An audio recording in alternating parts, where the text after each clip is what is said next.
우리가 오늘 함께 읽은 본문은 이 위대한 선지자 엘리야가 이 갈멜산의 큰 대승리 뒤에 뜻밖의 영적 침체와 탈진에서 회복하는 모습을 보여줍니다.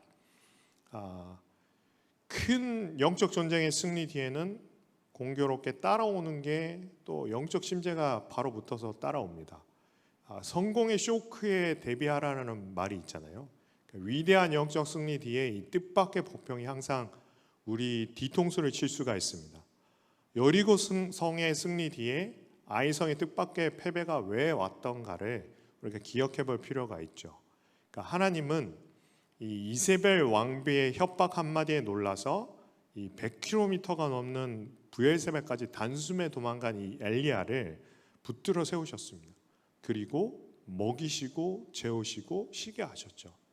그러니까 상태를 좋게 만들어서 40일 밤낮을 계속 또 가게 하셨고 또 하나님의 산 호렙까지 가게 하셨습니다. 그러니까 엘리야는 자기 힘으로 100km를 도망가고 쓰러졌지만 이 브엘세바에서 호렙산까지는 100km가 아니라 320km, 그러니까 3배가 넘는 거리를 하나님이 먹이시고 재우시면서 데려가십니다. 브엘세바까지는 공포심에 질려서 도망간 것이었지만 하나님의 산 이 호렙까지는 하나님이 휴식과 충전을 시키시면서 인도하신 걸음이었던 거죠. 그러니까 우리는 브엘세바로 가는 공포심에 질린 정신없는 달리기를 해서는 안 될 것입니다. 하나님이 주시는 회복과 안식을 경험하면서 하나님의 임재 안으로 들어가야 되는 것이죠. 그래야 다음 단계로 가는 하나님의 음성을 들을 수가 있습니다. 저 유명한 조이 도슨의 그 하나님의 음성을 듣는 3가지의 방법, 유명하지 않습니까? 첫째는 그리스도의 권위로 사단을 제압해서 침묵시킵니다. 그래서 기도의 방해 세력을 처음부터 제압해버리는 거죠. 두 번째는 주님께서 우리의 마음과 생각을 정결케 해주실 것을 요청합니다. 그래서 우리 속에 있는 모든 편견과 선입관이 제거가 되어서 하나님의 음성이 우리에게 거침없이 임할 수 있도록 우리 안에 있는 거침돌들을 다 치우는 겁니다. 세 번째는 기다리는 것이죠. 주님께서 원하시는 시간에 주님께서 원하시는 방법으로 응답해 주실 것을 믿으면서 기다리는 겁니다. 자, 요약하면 첫째는 어둠의 세력을 제압해서 제거하는, 침묵시키는 것이고, 두 번째는 주님께서 내 생각과 마음과 선입견을 제거시킬 것을 기도하는 것이고요. 세 번째는 기다리는 겁니다. 그래서 엘리야에게도 이런 과정이 있지 않았을까 생각을 해봤습니다. 그러니까 하나님께서는 마침내 하나님의 산 호렙까지 데려오셔서 하나님의 음성을 이 엘리야에게 들려주셨습니다. 오늘 본문 앞절을 한번 함께 보시죠. 열왕기상 19장 11절에서 12절을 한번 같이 읽어보도록 하겠습니다. 함께 읽겠습니다. 여호와께서 이르시되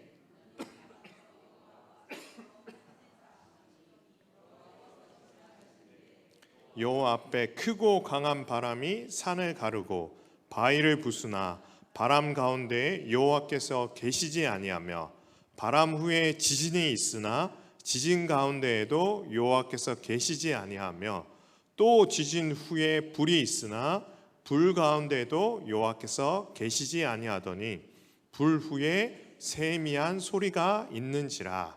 아멘. 자, 하나님이 엘리야를 산에 세우시고 나오시는데 처음에 산을 가르고 바위를 부수는 강한 바람이 일어났습니다.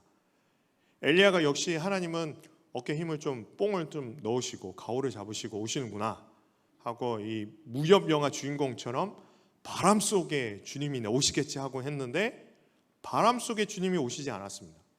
자, 그 다음에는 땅을 흔드는 지진이 일어났습니다. 이건가 싶은 거죠. 하나님이 등장하시려면 땅이 흔들리는 이 정도는 하고 오셔야지. 그런데 오시나 그랬는데 거기도 안 계셨습니다. 그 다음에는 뭐가 나오죠? 불. 역시 불이죠. 불 속에 계시겠지. 성령은 불이니까. 불 속에도 근데 안 계셨습니다. 그리고 불 후에 뭐가 들렸습니까? 세미한 소리가 들렸는데 그때 엘리야가 하나님의 임재를 느낍니다.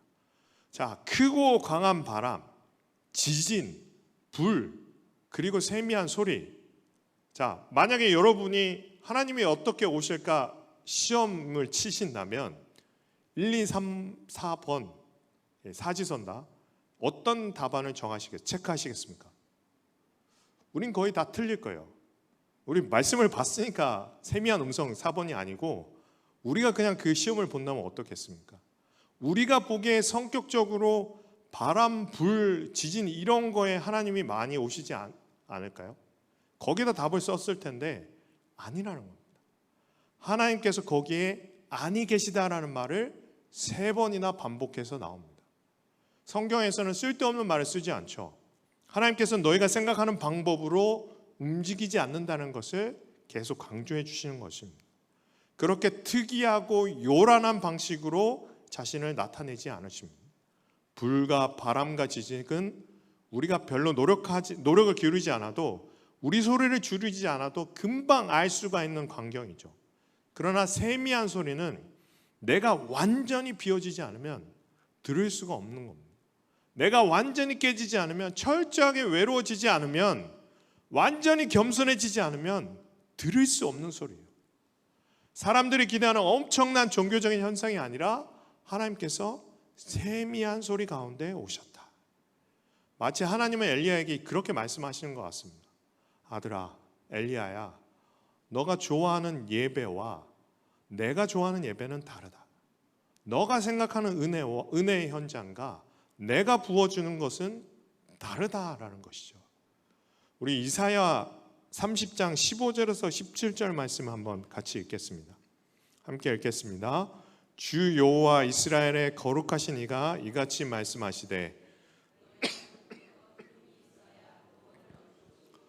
잠잠하고 신뢰하여야 함을 얻을 것을 너희가 원하지 아니하고 이르기를 아니라 우리가 말 타고 도망하리라 하였으므로 너희가 도망할 것이요 또 이르기를 우리가 빠른 짐승을 타리라 하였으므로 너희를 쫓는 자들이 빠르리니 한 사람이 꾸짖은즉 1000사람이 도망가겠고 5이 꾸짖은즉 너희가 다 도망하고 너희 남은 자는 겨우 산 꼭대기에 깃대 같겠고 산마루 위에 기치 같으리라 하셨느니라. 아멘. 이 말씀을 읽어보신 거 어떻습니까? 지금 딱 엘리야 상황을 두고 하시는 말씀이죠. 하나님 앞에 안식하고 잠잠히 임재를 체험해야 구원을 받을 것인데 사람의 말을 듣고 두려움에 휩싸이니까 이세벨의 협박 한마디에 엘리야가 완전히 공포에 질려서 있지도 않은 상황을 상상하면서 도망가 버렸잖아요. 우리 하나님의 사람들이 사단의 허풍에 마귀의 협박 한마디에 놀라서 최악의 상황을 상상하면서 우리가 지켜야 될 기도의 자리를 도망가고 사역의 자리를 도망가 버리고 그렇게 해서 어둠의 군대에게 교두보를 내버린 경우가 얼마나 많이 있습니까? 하나님께서는 정신없이 도망가는 엘리야를 수토시키신 거예요. 그리고 먹이시고 재우신 다음에 호렙산으로 엘리야를 데려가신 겁니다. 호렙산은 그 옛날 하나님이 모세를 만나셨던 신의 산입니다. 하나님께서는 어디나 계시지만 어떤 특별한 장소에서 특별히 나를 임재로 만나기를 원하시는 때가 있습니다. 여러분이 집에서도 기도하실 수 있죠. 그렇지만 오늘 이 시간 이 공간이 특별한 것이에요. 오늘 여러분의 호렙산인 것입니다. 하나님께서 끌고 오셨어요. 피곤한 육신에 오늘 하루 바쁘게 지냈으니까 집에서 쉬면 되는데 하나님이 끌고 기도하게 나오셨다는 겁니다. 하나님 우리에게 잠잠하고 고요한 가운데 말씀하십니다. 엘리야는 전혀 알지 못하던 새로운 방법으로 하나님을 만났고 그로 인해서 영적인 재충전을 얻었습니다. 이스라엘 백성들이 저 위대한 다윗 같은 거대한 메시아를 기대할 때 예수님께서는 아기 예수의 아주 가난하고 초라한 모습으로 베들레헴 말구유에 오셨습니다. 우리가 생각하는 위대함과 하나님이 생각하는 위대함은 다릅니다. 하나님의 임재 앞에서 예배하는 사람은 자신의 선입관을 깨고 자신의 자존심을 깨고 잠잠해야 합니다. 내 소리를 죽이고 다른 사람의 소리도 죽여야 되는 것이죠. 인간의 지방 방송을 다 틀어놓고는 하나님께서 보내시는 방송을 그 주파수를 잡을 수가 없습니다. 상황이 힘들어지면 우리가 감정이 복받쳐져서 사납고 복잡한 말들이 막 쏟아져 나옵니다. 그런데 그럴수록 그 말을 닫고 뱉지 말아야 되는 것이죠. 말이 입 밖으로 나오는 그 순간 어둠의 세력이 그 말을 붙잡고 역사하기 때문에 우리가 그 말을 닫고 하나님의 음성에 귀를 기울여야 하는 것이죠. 무슨 일만 생기면 사람들이 뭐 한마디만 하면 와 하고 손동대는 너무 성급하게 판단하고 말하는 사람들이 많은데, 그럴수록 사람들의 말 듣고 흔들리지 말고 어려울 때일수록 하나님의 임재 앞으로 들어가서 기도하고 판단해야 됩니다. 잠잠히 하나님의 음성을 계속 듣고 있으면 처음에는 흙탕물이 내 영혼 속에서 막 나오다가 점점 은혜의 샘물이 들어와서 맑아지기 시작하는 거죠. 그 다음부터 평안함이 자리 잡습니다. 이유를 알 수 없는 담대함이 내 마음속에 들어오기 시작합니다. 내 안에 이유를 알 수 없는 영적인 힘이 그때부터 생기는 것입니다. 우리가 똑똑하면 얼마나 똑똑하겠습니까? 내 머리로 이 상황을 이해 못합니다. 내 경험으로는 파악이 안 되고 분석이 안 됩니다. 기도할 때 내가 이해할 수 없는 어떤 것을 하나님의 임재로 채워주시는 거예요. 그러므로 조급하게 행동하고 격앙해서 말하고 반응하는 습관을 버리셔야 됩니다. 아는 사람 이것저것 수소문해서 일을 해결하는 습관도 버려야 되죠. 답답하더라도 하나님의 임재 앞에 엎드려야 합니다. 여러분의 인생에서 어떤 위기를 만났다, 어떤 사람에 대해서 안 좋은 말을 들었다, 말을 듣고 그 사람을 판단하지 마시고 기도하고 하나님의 임재 가운데 하나님께서 정리해 주시기를 기다려야 됩니다. 그러니까 어떤 거는 들쑤시면 더 복잡하게 꼬일 뿐입니다. 하나님이 엘리야를 주도하셔서 호렙산으로 데려가셨죠. 예배는 우리가 주도권을 잡고 끌고 가는 게 아닙니다. 엘리야가 하나님 부른 게 아니고 하나님께서 엘리야를 불렀습니다. 예배는 내가 시작한 게 아닙니다. 예배는 내 안에 하나님께서 목마름을 일으켰기 때문에 시작된 것입니다. 예배는 하나님의 부르심에 대한, 하나님의 초대에 대한 응답입니다. 성령의 사람이란 하나님의 초대를 언제든지 예 하고 대답하는 사람이라는 거죠. 언제든지 열려있는 사람이라는 것이죠. 하나님의 살아있는 임재를 경험하고 들어올 때 우리 영혼이 충격을 받아서 변화가 일어나는 겁니다. 그때부터 하나님이 평범해 보이는 것들을 위대하게 만드시는 것이죠. 똑같은 찬양인데 완전히 다른 은혜로 나를 울리는 것이죠.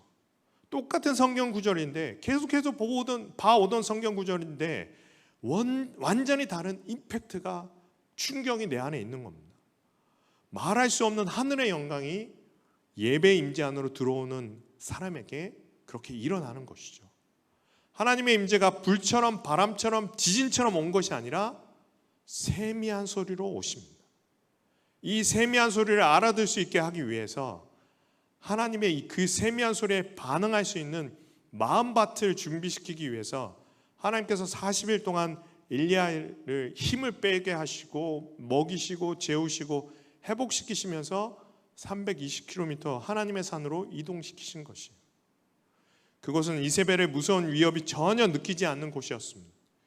폭풍 속 안에 있는 고요한 태풍의 눈 같은 하나님과 엘리야만 있는 그런 곳이었습니다.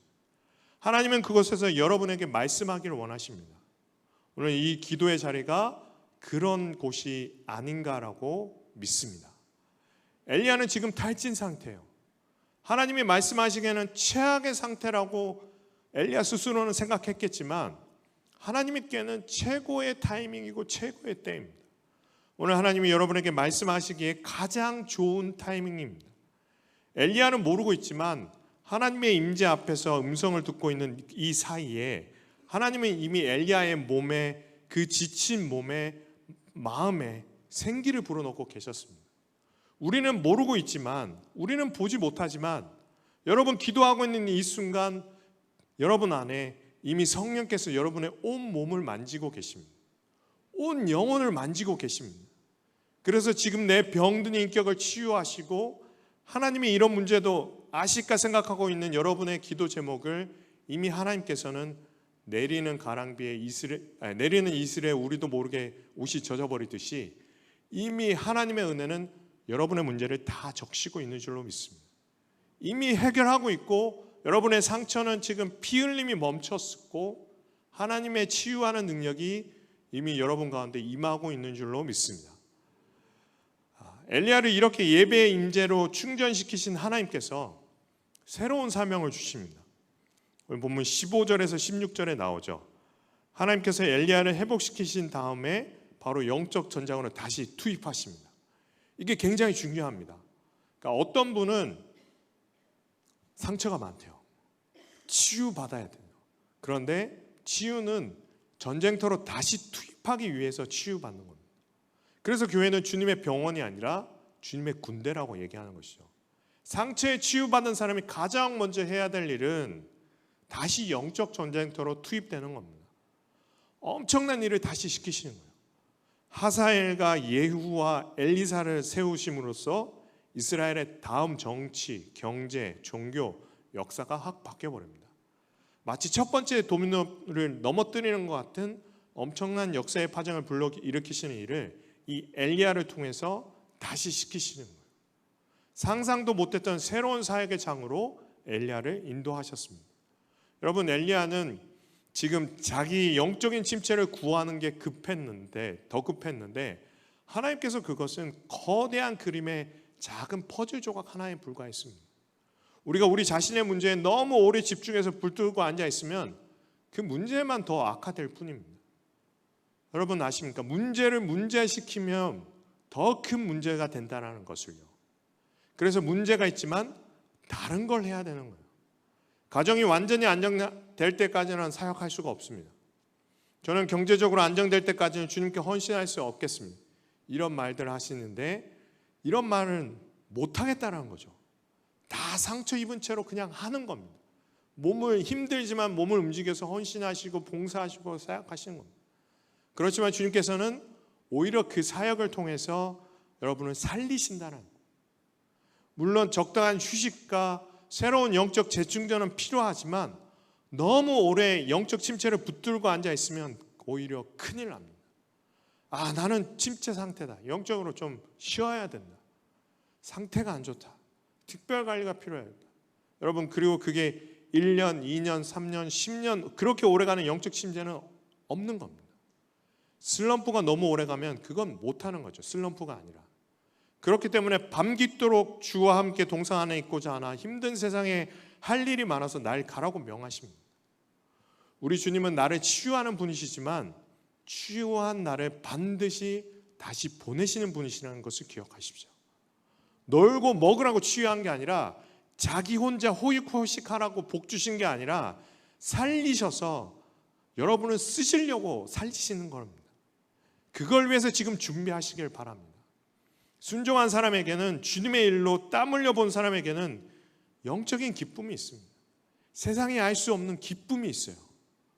누가복음 10장에 보면 예수님께서 명령받고 파송되었던 그 70인 제자들이 사역하고 돌아왔을 때 그들은 갈 때 지쳐 있었고 가난하고 두려움에 가득 차 있었지만 끝나고 마치고 돌아왔을 때 완전히 달라 있었습니다. 얼굴에는 하늘의 기쁨이 가득했다라고 그랬습니다. 성령이 주시는 자신감이 가득했었던 거죠. 하나님의 말씀대로 순종하면 순종할 때는 상태가 안 좋은 채로 시작했는데 하고 나서 확 살아나는 것입니다. 저도 이렇게 올라왔을 때 오늘 너무 힘들다 하는 때가 있습니다. 이건 뭐 잘 안 될 것 같다라는 느낌이 올 때가 있어요. 내가 이렇게 상태가 안 좋은데 이 상태에서 하면 듣는 여러분들도 상태가 더 안 좋아질 텐데 그러면서 하는데 그런데도 순종하면서 하면 성도를 변화시키시기 전에 나를 먼저 살리시는 것을 느끼고 깨닫게 됩니다. 제가 제일 먼저 살아나는 것을 체험하게 되는 거죠. 여러분도 마찬가지세요. 지치고 쓰러진 여러분을 하나님이 살리셔서 반드시 새로운 사역의 자리로 보내실 줄로 믿습니다. 제가 엘리야를 보면서 가슴 아팠던 것은 엘리야가 혼자였다는 사실입니다.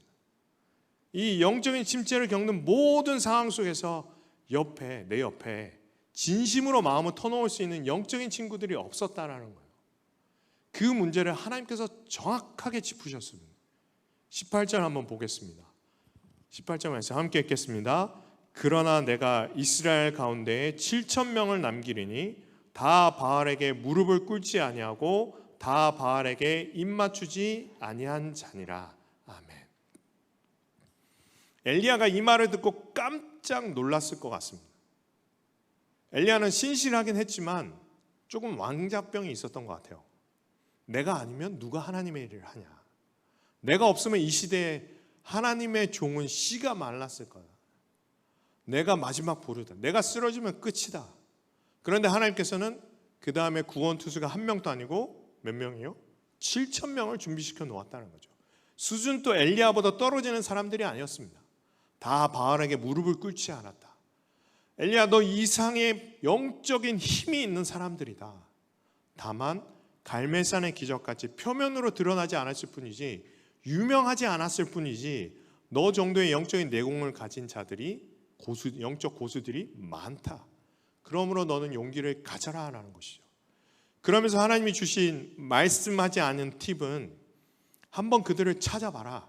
함께 교제해라. 영적으로 그들을 느껴라. 이 7,000명의 기도의 동지들이 있는데 너는 왜 홀로 쓸쓸히 침체되고 있는 것이냐? 영적인 침체를 극복하는, 예방하는 결정적인 하나님의 처방은 다른 믿음의 형제들과 교제하는 것입니다. 현대사회는 굉장히 변동성이 심하죠. 사람들이 항상 이사 가고 유학 가고 이민 가고 지방으로 또 가고 하면서 쉴 새 없이 움직입니다. 우리 교회도 얼마나 유동적인지 모릅니다. 목사님, 저 유학 갑니다. 기도해 주세요. 저 지방으로 내려갑니다. 기도해 주세요. 정신없이 하고 있으면 그 지방 근무 내려가신 분이 돌아와 있어요. 저 돌아왔습니다. 그런 거죠. 굉장히 유동적인 사회 문화가 우리 속에서 우리가 살고 있습니다. 그러니까 사람들이 공동체 만들기를 싫어해요. 어차피 좀 있으면 헤어질 건데 정 주지 말자. 그래서 공동체를 잘 안 하려고 합니다. 또 교회 공동체에서 상처받은 분들은 좀처럼 자기 마음을 잘 열지 않습니다.